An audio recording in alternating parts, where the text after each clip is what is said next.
अजित पवार यांनी कुटुंबियांसोबत संवाद साधत असतानाच मुंडेंना मंत्रिमंडळातून काढा अशा घोषणाबाजी यावेळी देण्यात आल्या आहेत।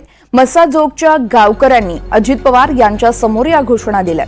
धनंजय मुंडेंची हकालपट्टी करा असे हे सगळे गावकरी म्हणत होते।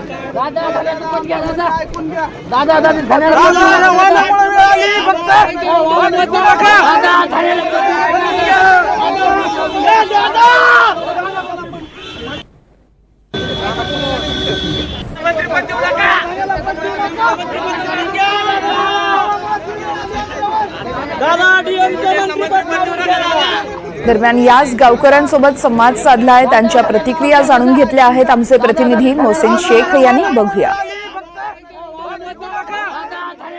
अजित पवार यांनी मसाजोगा येथे भेट घेतलेली आहे। संतोष देशमुख कुटुंबियांच्या भेटीनंतर ते आता इथून बाहेर गेले, मात्र त्यानंतर गावकऱ्यांना मोठ्या प्रमाणात रोष पाहायला मिळाला।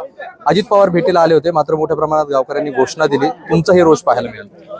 कारण आज दादांना आम्हाला पण बोलायचं होतं, तर आम्हाला महिला भगिनी म्हणून आमच्या मुली शाळेत आहेत, आम्ही स्वतः फिरतोय, आम्ही स्वतः काम करतोय, कामानिमित्त आम्ही बाहेर पडतोय, तर ह्या गोष्टीच्या पुढच्या मागणीसाठी आम्हाला दादांना बोलायचं होतं। ज्यावेळेस आम्ही मोठ्याने आवाज देऊन दादा चाललेले असताना आम्ही आवाज दिला, तरी सुद्धा दादांनी थांबायची तयारी दाखवली नाही।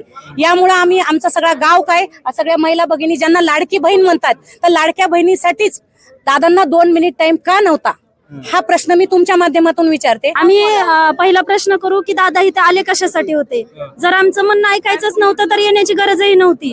मग आलात तर काहीच न बोलता किंवा आमचं सांत्वन न करता वापस गेलेत, मग आमचा अपमान करण्यासाठी आले होते का? अजित पवार आले होते, मात्र इथं जोरदार घोषणाबाजी जी आहे तर पाहायला मिळेल। काय रोष होता तुमचा दादांवर? आमचा दादावर एवढाच रोष की दादा त्यांच्या कुटुंबाचं सांत्वन केलं नाही, आरोपी बद्दल एकही शब्द काढला नाही, एकही शब्द नाही काढला। दादा उपमुख्यमंत्री आहेत, दादाने काहीतरी त्या आरोपी बद्दल बोलायला पाहिजे होतं, दादांना काहीच बोलले नाही। सप्त प्रतिक्रिया आहे। अजित पवार हे गावात आले होते, मात्र त्यांनी गावकऱ्यांची बाजू जाणून घेतली नाही। ते बोलत असताना त्यांच्याशी बोलल्या नसल्याचा देखील आरोप आता गावकऱ्यांनी केलेला आहे। व्हिडिओ जर्नलिस्ट कपिल जाधवसह मोहसिन शेख, NDTV, बीड।